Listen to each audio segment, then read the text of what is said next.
À la une de l'actualité, le tête-à-tête entre le chef de l'État Alassane Ouattara et le président du PDCI-RDA Henri Konan Bédié. C'était hier à la résidence de l'ex-chef de l'État à Cocody. Nous vous ferons le point de cette rencontre dans ce journal. Le 3e congrès du Rassemblement des femmes républicaines s'est ouvert aujourd'hui au Palais des Sports de Trècheville. Des milliers de femmes du RDF venues de tous les pays ont répondu présentes à cet événement. La rencontre a démarré sur fond de cérémonial festif. Du nouveau dans la lutte contre l'Ebola, 2 nouvelles armes pourraient bientôt être disponibles. Décès de l'artiste Johnny Lafleur, il est décédé de la nuit d'hier à aujourd'hui. Les Ivoiriens se prononcent sur cette disparition. Bonsoir à tous et merci de suivre ce 23h. Le président de la République, Alassane Ouattara, a eu hier un tête-à-tête avec le président du PDCI-RDA, Henri Konan Bédié. C'était à la résidence de l'ancien chef de l'État à Cocody. À l'issue des échanges, le président Alassane Ouattara a invité l'opposition à s'inscrire dans le jeu démocratique. Le chef de l'État a affirmé être également allé remercier le président Henri Konan Bédié à la suite de l'appel de Daokro. Jérôme Kofi Aboulin. Pendant plus d'une heure d'horloge, au cours de cette rencontre ce vendredi, le président de la République, Alassane Ouattara, et son aîné, Henri Konan Bédié, ont évoqué divers points relatifs à la marche de la nation ivoirienne, comme ils en ont l'habitude à chaque occasion. D'abord, l'importance de l'appel dit de Daokro pour la candidature unique au sein du RHDP du président Alassane Ouattara en vue de la présidentielle de 2015. Il y a quelques semaines, j'étais à Daokro. Le président m'a fait la grande surprise de lancer un appel pour me soutenir pour les prochaines élections présidentielles. Il était tout à fait donc indiqué que je vienne ce soir le saluer, remercier le président. Président, merci pour la confiance. C'est un événement important parce que ceci donne une grande visibilité à notre pays sur les prochaines années. Elle nous permet de nous concentrer sur le travail du gouvernement en place et de faire en sorte que les progrès qui sont réalisés puissent d'ailleurs se renforcer pour le bien-être de nos populations. Également au menu, la CEI et le Conseil économique et social. Avec le président, nous avons aussi fait un tour d'horizon sur les questions d'actualité, la mise en place la commission électorale indépendante, la prochaine mise en place du Conseil économique et social. Aussi évoqué lors de cette entrevue, le décès de la mère de l'ancien président et le cas des planteurs déguerpis de leur zone d'activité. Nous avons également évoqué les circonstances du décès de la mère de l'ancien président et toutes les dispositions que nous avons prises et que nous comptons prendre pour que donc les choses se passent dans des conditions donc appropriées. Et également, le président m'a informé qu'il y a eu des décisions de déguerpissement de certains planteurs, de certaines zones, à ma grande surprise. Et je lui ai dit que personnellement, je n'en étais pas informé. Ceci est totalement contraire à l'idée de nation. Les Ivoiriens doivent être à l'aise et pouvoir travailler partout où ils veulent en Côte d'Ivoire. Nous ne pouvons pas accepter, donc j'ai indiqué au président que je mettrai fin à cet acte qui n'a d'ailleurs pas été approuvé par le gouvernement. En clair, de la bonne ambiance à la suite de cette rencontre, il ressort que le chef de l'État, le président Alassane Ouattara et le président du RHDP, Henri Konan Bédié, son frère aîné, n'ont nullement l'intention de faillir à leur engagement à poursuivre l'œuvre du président Félix Houphouët-Boigny, celle de bâtir la Côte d'Ivoire dans la paix. Direction le Palais des Sports de Trècheville, où les femmes du RDR se réunissent à la faveur du 3e congrès du Rassemblement des femmes républicaines. Des milliers de femmes venues des 4 coins du pays prennent part à ce rendez-vous. La rencontre s'est ouverte aujourd'hui sur fond de cérémonial festif. À terme, ce conclave verra l'élection de la nouvelle présidente du Rassemblement des femmes républicaines, Gabrielle Zani. Le 3e congrès des femmes républicaines, ouvert ce samedi 25 octobre, est le premier sous la présidence d'Alassane Ouattara. Les hautes personnalités du bureau politique, comme Henriette Dagri Diabaté, Amadou Soumaoro, Jeanne Pemon, les ministres républicaines du gouvernement, mais aussi des combattantes anonymes, sont venus de partout pour réfléchir sur le renouvellement de la structure féminine du Parti des Républicains. La présidente du comité d'organisation a situé les enjeux des assises. Le 3e congrès ordinaire du RFR a pour thème élection 2015, femmes unies et mobilisées pour la victoire d'Alassane Ouattara. Le choix de ce thème rentre dans la droite ligne des actions qui seront entreprises pour la réélection du président Addo aux prochaines élections présidentielles. La présidente sortante du Rassemblement des femmes républicaines a quant à elle dressé le bilan de ses activités dans un discours empreint de reconnaissance. Les femmes républicaines ont joué leur partition dans ce processus électoral à tous les niveaux. Nous sommes restés soudés, déterminés. Notre acquis, c'est la promotion professionnelle et politique de nos militantes. Et nous encourageons la nouvelle équipe qui sera installée à en faire davantage pour atténuer les frustrations. Un acquis qu'elle a aussi mis à l'actif de son bureau, la victoire du président Alassane Ouattara aux élections de 2010. Pour rééditer cette victoire en 2015, le RFR doit demeurer une force politique, selon Amadou Soumaoro. J'exhorte les femmes républicaines à faire de ce congrès un moment d'intense, certes, d'intense travail, mais aussi un temps de convivialité, un temps de camaraderie. En somme, une grande fête qui a d'ailleurs déjà commencé, nonobstant l'élection de votre présidente. Pour Henriette Dagri Diabaté, ce congrès est celui de la maturité. Je voulais insister sur l'exigence de transparence et de démocratie qui sont à l'ordre du jour et qui ne tiennent pas au simple fait que nous voulons faire comme tout le monde. Au départ, 5 candidates étaient en liste pour briguer le poste de présidente du RFR. Mais c'est une seule femme qui va finalement se présenter. Son nom sera connu dans la nuit du samedi au dimanche. Partageons à présent l'ambiance qui a prévalu au Palais des Sports de Trècheville lors de ce premier jour du 3e congrès du Rassemblement des femmes républicaines. Une ambiance surchauffée et festive que nous fait revivre Gabriel Zani.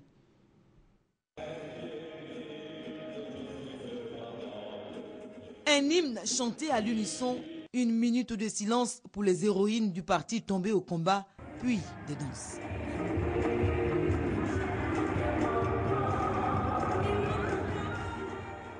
Les réjouissances étaient au rendez-vous à l'ouverture des assises des femmes du Rassemblement des Républicains. Je suis très contente. Nous sommes venus au congrès au nom de la Bagoué, de Boundiali jusqu'à Tengrela.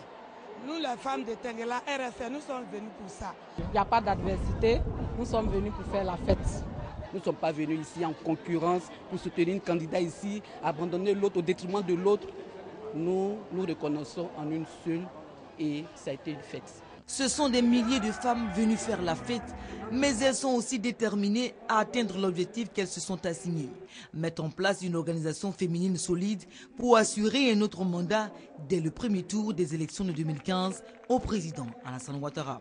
Ma satisfaction, c'est l'ambiance qui prévoit ce congrès-là. Vous voyez des femmes heureuses de se retrouver, des femmes heureuses de faire ensemble le bilan du mandat écoulé. Et on sent qu'elles sont décidées de prendre un nouveau départ pour la réélection du président Alassane Ouattara. Nous avons montré que nous sommes heureuses. Nous avons montré que le président, le champion que nous avons choisi, celui en qui nous avons cru, a administré la Côte d'Ivoire et continue de le faire. Pendant ces 2 jours de travaux, les femmes républicaines comptent bien allier débats intenses et réjouissances. L'appel du président Henri Konan Bédié à soutenir la candidature unique du président Alassane Ouattara au sein du RHDP est au cœur de plusieurs séances de sensibilisation. Des cadres des partis alliés du RHDP investissent les villes de la Côte d'Ivoire pour expliquer l'appel de Daokro. Voici pour vous les étapes de Divo, Iré et Agboville. Pour expliquer et sensibiliser les populations sur l'intérêt de la candidature unique du président Alassane Ouattara, une tournée d'explications a été initiée par une délégation du PDCI RDA à l'endroit des populations du Logui-Bois. À Iré, Ogoudou, Guitry et Divo, où les émissaires du PDCI, conduits par Koné Colette, membre du secrétariat exécutif du parti, se sont rendus, ils ont démontré que la décision du président Henri Konan Bédié est guidée par une conviction: préserver la paix et continuer le développement du pays. C'est tout le sens de la paix de Daoukro, selon Koné Colette. Aussi, lors de tous les meetings organisés durant cette expédition, le message de paix et de développement a été exposé en plusieurs langues, Dida Baoulé et Malinki, notant que plus d'une cinquantaine de délégations du parti sillonnent actuellement tout le pays pour des missions similaires. Ils sont de Séchi, Guabo, Anangué, Alani, bref, de tous les villages du département d'Agboville à effectuer le déplacement de Rubino pour écouter les émissaires de la direction du parti. Les militants du PDCI RDA, avec à leur tête les présidents de comités de base et secrétaires de section, ont été édifiés sur l'appel de Daoukro. Selon les envoyés de Henri Konan Bédié, il s'agit d'accorder du temps au président Alassane Ouattara pour achever les chantiers de réconciliation, de paix et de développement pour le bonheur des populations. Des explications bien comprises par les militants qui se sont engagés à traduire en acte la décision du président du PDCI RDA sur le terrain, et ce, à la demande du député maire de Rubino, Hubert Dessy, et du député Joseph Boni, déjà mobilisés pour la cause. La visite officielle en Côte d'Ivoire du président de l'Assemblée nationale de France a pris fin aujourd'hui. Claude Bartolone a quitté Abidjan dans la mi-journée ce samedi pour N'Djamena au Tchad. Avant son départ, le chef du Parlement français a fait le point de son séjour de 72 heures en terre ivoirienne. Il était l'invité de son homologue ivoirien Guillaume Soro. Et selon le communiqué final sanctionnant cette visite, plusieurs protocoles d'accord ont été signés entre la Côte d'Ivoire et la France, notamment dans le domaine parlementaire. 9 millions d'euros, soit 850 millions de francs CFA. C'est le don que vient de faire la France pour appuyer la Côte d'Ivoire dans sa lutte contre la fièvre Ebola. Le président de l'Assemblée nationale de France, Claude Bartolone, a fait cette annonce aujourd'hui au CHU de Yopougon. Léon Brou. Toujours pas de cas d'Ebola en Côte d'Ivoire. Le gouvernement est cependant en éveil pour une riposte efficace à d'éventuelles entrées du virus sur son territoire. Assurance de Raymond Goudou Kofi, la ministre de la Santé à Claude Bartolone, le chef du Parlement français, invité de son homologue Guillaume Soro pour découvrir le centre de traitement Ebola du CHU de Yopougon. D'une capacité de 22 lits, ce centre disposant d'un personnel de 53 agents déjà formés à la lutte contre Ebola a été passé au peigne fin, des bureaux à la morgue, en passant par les entrées et sorties des cas suspects et confirmés, l'espace d'échange entre patients et parents. Au total, un dispositif impressionnant qui suscite l'appui de la France aux efforts de son allié, la Côte d'Ivoire, 9 millions d'euros, soit 5 milliards 850 millions de francs CFA. La France a décidé de mobiliser 9 millions d'euros tout de suite, parce qu'en aidant la Côte d'Ivoire à se protéger, c'est la France et l'Europe qui se protègent. Je trouve qu'il faut saluer aussi le travail qui a été fait en relation avec l'Institut Pasteur pour réussir à obtenir le résultat des tests sur place et le plus rapidement possible. Et je souhaite que toutes les sources de financement se mobilisent très rapidement afin que l'action soit la plus rapide et la plus efficace possible. Ebola, selon l'OMS, est un cas de santé mondial. La maladie a déjà fait près de 5000 morts sur environ 9000 personnes infectées. En Côte d'Ivoire, aucun cas n'est encore déclaré. 2 nouvelles armes pourraient bientôt être disponibles auprès du personnel médical qui lutte quotidiennement contre l'épidémie d'Ebola. Un nouveau test de diagnostic rapide et un traitement antiviral. Ils ont été présentés par l'AVISAN, l'Alliance nationale pour la science de la vie et de la santé, une organisation qui regroupe l'ensemble des instituts de recherche français qui travaillent sur le redoutable virus. Ils seront bientôt testés sur les malades en Afrique. Suivez ce reportage. Les premiers tests de vaccins contre le virus Ebola viennent de débuter sur des volontaires américains et britanniques. La course contre la montre est lancée dans les laboratoires du monde entier, mais rien ne dit à ce jour qu'un vaccin efficace sortira à temps pour enrayer l'épidémie qui a déjà tué près de 5000 personnes en Afrique de l'Ouest. Les plus optimistes affirment qu'il faudra encore 6 à 9 mois pour arriver à un vaccin efficace. Ce que nous savons aujourd'hui, c'est que ce vaccin marche très bien sur un modèle animal. Maintenant, nous testons si ce vaccin est bien toléré. Et surtout, nous mesurons si se développe dans le sang une immunité suffisante contre Ebola. Nous pouvons le tester sur les échantillons sanguins de plusieurs volontaires et nous allons voir si cela marche. Nous n'en sommes pas encore sûrs, mais nous sommes confiants. Plusieurs candidats vaccins sont actuellement en cours d'expérimentation. Le groupe britannique GSK affirme pouvoir disposer de 20 000 doses prêtes à être testées au début de l'année prochaine. Une fois le vaccin stabilisé, il sera en priorité administré au personnel soignant et aux familles qui entourent les malades. Nous étudions la possibilité de vacciner en priorité les personnels de santé, mais aussi tous ceux qui sont en première ligne contre la maladie, notamment les équipes qui enterrent les morts. Je ne sais pas si nous pourrons produire une quantité suffisante de vaccins en 2015, mais nous aurons un vaccin en 2015, c'est absolument sûr. À l'Organisation mondiale de la santé, on pousse les laboratoires à accélérer les procédures. On doit d'abord tester la tolérance puis l'efficacité des candidats vaccins. Il faudra ensuite déterminer le bon dosage avant de pratiquer des essais à grande échelle. La 5e édition des Journées nationales de la qualité a refermé ses portes hier, a refermé ses portes aujourd'hui et parmi les nombreuses recommandations faites, la création d'un fonds pour la promotion de la qualité. Guy Roger Nguessan, Patricia Omoetia. Un fonds pour promouvoir la qualité et un observatoire national de la qualité, organe de veille. Ce sont entre autres les recommandations des 5e Journées nationales de la qualité. La problématique au cœur des échanges a été la notion de performance des entreprises. Une performance qui passe par un management de qualité, à savoir une démarche stratégique, cohérente, crédible et durable. Les résultats qui en découlent doivent être appréciés par les consommateurs.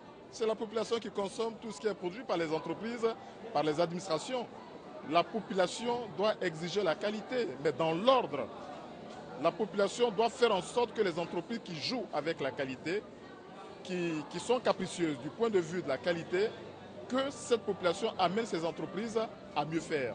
Pour les visiteurs de ces journées, la promotion de la qualité nécessite également une sensibilisation, voire une formation des consommateurs qui bien souvent ignorent la notion de qualité. Il y a toute une panoplie d'abord de personnes qui ne sont pas informées de la notion d'abord de qualité. Parce que pour moi, la qualité d'abord, c'est tout ce qui d'abord satisfait à moi mes exigences.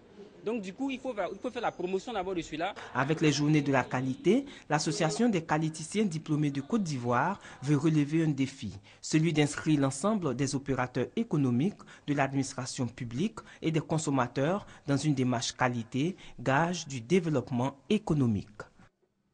Les producteurs agriers d'eau minérale de Côte d'Ivoire étaient récemment face à la presse. Ils entendaient faire part de leurs inquiétudes avant la mise en œuvre du décret portant l'interdiction de la production, la commercialisation, l'importation et l'utilisation des sachets plastiques. Ces opérateurs économiques envisagent d'échanger avec leur ministère de tutelle auquel ils comptent faire des propositions. Éric Goré, Serge Gongomé. C'est dans le mois de mai de l'année 2013 que le gouvernement ivoirien a pris un décret portant interdiction de la production, de l'importation, de la commercialisation, de l'utilisation et de la détention des sachets plastiques en Côte d'Ivoire. Après les négociations entre les opérateurs économiques de la filière et le gouvernement, il a été convenu que ces sachets plastiques doivent être remplacés par des sachets biodégradables pour la protection de l'environnement. À quelques jours de l'application de ces mesures, le syndicat national des producteurs d'eau agréés de Côte d'Ivoire a convié les journalistes à un point presse. Ce que nous allons faire, c'est de répondre et d'échanger, de discuter avec le gouvernement avec un seul objectif, la sauvegarde de nos entreprises et partant des emplois. Comme le chef de l'État nous a donné l'assurance par le biais du gouvernement qu'aucune de nos structures n'allait être fermée. Donc aujourd'hui, c'est de savoir où nous allons aller et éventuellement de discuter sur d'autres alternatives avec le gouvernement. Nous ne sommes pas aussi fermés à cela. Dame Karidjatou Kone, productrice d'eau, demande au gouvernement de leur accorder un peu de temps afin de mieux se préparer pour faire face à cette nouvelle donne. nous ne sommes pas contre la décision du gouvernement, mais qu'on nous donne le temps de pouvoir nous approprier d'autres choses. C'est pas facile, hein? Donc il faudrait que le gouvernement nous donne le temps. Ajoutons que cette conférence de presse des producteurs d'eau agréés de Côte d'Ivoire fait suite à la déclaration du ministre de l'Environnement, de la Salubrité urbaine et du Développement durable. Une déclaration selon laquelle l'interdiction des sachets plastiques prend effet à partir du 8 novembre prochain. Wélé Koumanou, un village de la sous-préfecture de Wélé, vient de recevoir des installations pour son alimentation en eau potable interrompue il y a 8 mois. Cette localité était en fête il y a quelques jours. Serge Coléa. Le calvaire des 2000 habitants du village de Wélé Koumanou, sous-préfecture de Wélé, est désormais terminé. Depuis 8 mois, ces populations qui n'avaient plus de l'eau potable en ont grâce au président de la République, Alassane Ouattara, après sa visite d'État dans la région de Lifou. Il y a quelques mois, nous avons eu des problèmes avec le système d'adduction d'eau. Notre forage a tari. Les travaux ont été commandés pour améliorer les conditions de vie des populations. C'est dans ce cadre que nous avons programmé le forage. Ces travaux vont permettre d'alimenter le village pendant au moins une quinzaine d'années. Et le coût global des investissements sont de l'ordre de 100 à 150 millions. Et pour une population comme la nôtre, c'est vraiment un cadeau que l'État nous fait. Les populations de Wélé Koumanou sont heureuses et elles ont donc décidé de fêter l'événement. Ce jour, pas question d'aller au champ ou mener toute autre activité. Les populations, avec à leur tête les chefs traditionnels, les sages, des cadres du village, les jeunes et les femmes se sont retrouvés à la place du village pour chanter et danser au rythme de l'aboudan, de la gyosse et du cléba. En plus de l'eau potable désormais disponible à Wélé Koumanou, les populations voudraient la construction d'un centre de santé, d'une école maternelle et d'une deuxième école primaire pour une meilleure scolarisation de tous les enfants du village de Wélé Koumanou. Ces infrastructures permettront aux populations de ce village de mieux se soigner et scolariser tous les enfants du village. La ville de Tiapoum, dans la région du Sud Comoé, célèbre l'Abissa, une cérémonie de réjouissance en pays Nzima. Il s'agit de la première édition de l'Abissa de Tiapoum. Patricia Omoetia. Le département de Tiapoum est situé à 150 km d'Abidjan. Le village de la fraternité célèbre la fête traditionnelle des Adouglés souillés, dénommée Abissa. Notre Abissa avait sombré par rapport à l'Abissa de Bassam, qui vraiment a pris un grand essor. L'Abissa quitte au Ghana, atterrit à Tiapoum, et de Tiapoum, ça arrive à Bassam. C'est la même culture, c'est la même ossature, mais chacun meuble ça un peu dans la manière de faire. Cette cérémonie de réjouissance s'étend sur 7 jours. La journée d'aujourd'hui est dédiée au roi de Tiapoum. Nana Krouchi III est soutenu par le roi de Bassam, accompagné d'une forte délégation. Cette année, nous avons voulu unifier et participer à ce grand parcours de l'Abissa et à tout ce grand parcours du peuple Nzema. C'est pour cela que nous sommes venus aujourd'hui à Tiapoum. Aujourd'hui, nous sommes venus découvrir l'Abissa de Tiapoum. Mais à la vérité, que nous soyons à Bassam, peuple Nzema, ou à Tiapoum, à Douvlé ou Nzema, c'est le même peuple. Les populations ont pris part à la fête dans la joie. L'Abissa de Tiapoum se tient une semaine avant celle de Grand Bassam. Le reste de l'actualité sur le continent, bref, avec tout d'abord l'Égypte. À la suite de l'attentat qui a tué 30 soldats dans le Sinaï, l'état d'urgence a été décrété dans certaines régions du pays, tandis que l'armée a mené des frappes aériennes contre des insurgés. Le président égyptien a décrété vendredi l'état d'urgence de 3 mois sur une partie du nord et du centre de la péninsule du Sinaï, après l'attentat suicide qui a coûté la vie à une trentaine de soldats. La décision des autorités intervient immédiatement après l'attentat d'un kamikaze djihadiste qui a précipité sa voiture bourrée d'explosifs sur un poste de contrôle de l'armée. Il s'agit de l'attaque la plus meurtrière depuis la destitution par l'armée du président islamiste Mohamed Morsi en juillet 2013. Pour la majorité des Tunisiens, ces élections législatives sont porteuses d'espoir pour tout le monde arabe, malgré les menaces djihadistes. Le pays espère glisser vers une transition démocratique plus réussie. Depuis 2011, le pays a connu un essor de la mouvance djihadiste. Les forces spéciales tunisiennes ont tué 6 personnes, dont 5 femmes, lors d'un assaut dans une maison de Tunis. Un groupe suspecté d'avoir abattu un gendarme dans la rue.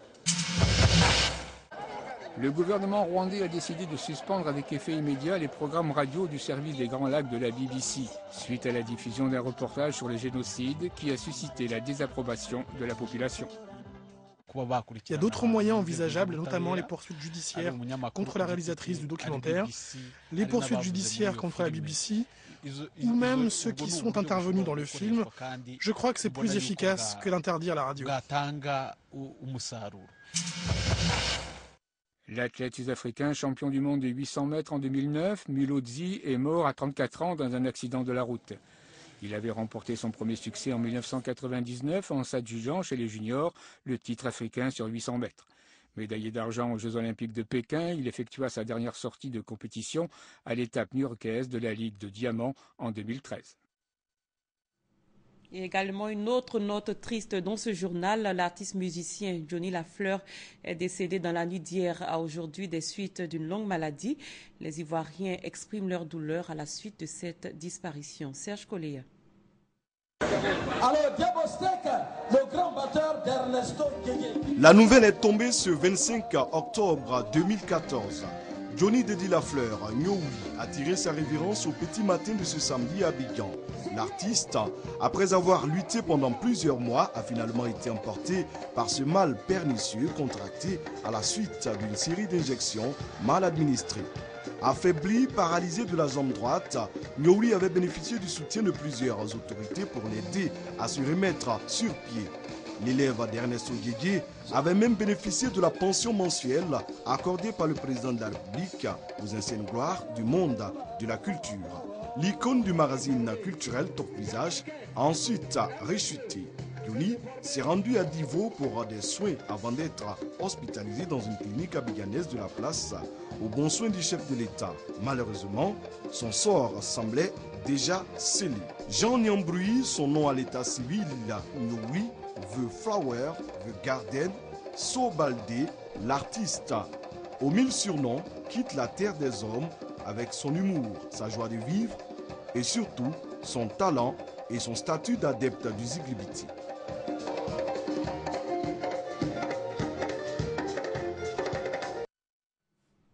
En sport football, les éléphants de Côte d'Ivoire seront au mondial au Canada l'année prochaine. Elles sortent 3e de la CAN Dames dont la petite finale s'est jouée ce samedi. Les Ivoiriennes l'ont emporté sur les Sud-Africaines sur un score d'1-0. Une qualification rendue possible en partie grâce à Clémentine Touré, entraîneur des éléphantes, qui est visiblement heureuse du résultat de ses filles. On l'écoute. Et c'était vraiment important de prendre cette place. Nous qualifier pour la Coupe du Monde, je crois que c'est vraiment un grand jour pour le football féminin en Côte d'Ivoire. Nous espérons vraiment continuer sur cette lancée. Mais il faut dire, dans un premier temps, je suis très heureuse et je voudrais déjà manifester cette joie, dire merci à tous ceux qui nous ont soutenus. Et en bref et en images, c'est parti pour la 14e édition du tournoi de la confraternité. Les hostilités ont démarré ce matin au stade de la haute fréquence de la RTI, ici à Cocody. Les premières équipes en lice étaient justement celles de la RTI et Radio Yopougon. La RTI a battu Radio Yopougon par 3-0. Et c'est la fin de cette édition. Merci de l'avoir suivi. Très bonne suite de programme sur RTI 1.